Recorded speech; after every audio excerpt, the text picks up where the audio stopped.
Guys എല്ലാവർക്കും കണ്ണൂർ സ്റ്റൈലിലേക്ക് സ്വാഗതം. അപ്പൊ ഇന്ന് നമ്മൾ വന്നിരിക്കുന്നത് ഞാൻ നിങ്ങളെ ഒരു കാര്യം ഓടി ഗൈസ്. ഇത് എന്റെ അച്ഛന്റെ വീട്ടിൽ എന്റെ അമ്മ നട്ട മാവേലെ മാങ്ങയാണ് ഗൈസ്. ഇത് ഇതിലും വലുതാവും ഗൈസ്. ഇതിനെക്കാളും വലുതൊരെണ്ണം ഉണ്ടായിരുന്നു, പക്ഷെ അത് അവിടെ വെച്ചേക്കോ.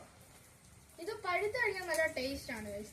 ഇത് നമുക്ക് ഈ ഉപ്പിലിടാം. അത് മാത്രമല്ല നമുക്ക് ഈ മുളക് പൊടി ഉപ്പ് ഇട്ട് തിന്നാം. ഞാൻ അങ്ങനെ തിന്നിട്ടുണ്ട് ഗൈസ്. ഇതിന്റെ പേരൊന്നും എനിക്കറിയത്തില്ല ഗൈസ്. ഓക്കെ, ഇതിന്റെ പേര് അറിയാവുന്നവരൊന്ന് കമന്റ് ചെയ്യണേ.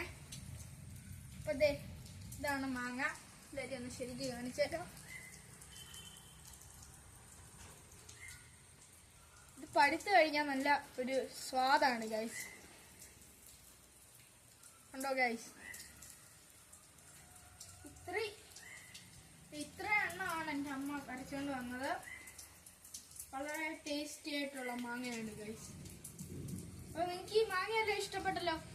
അപ്പൊ നമ്മുടെ ഇന്നത്തെ ഈ ഒരു വീഡിയോ ഇവിടെ വരെ ഉള്ളൂ.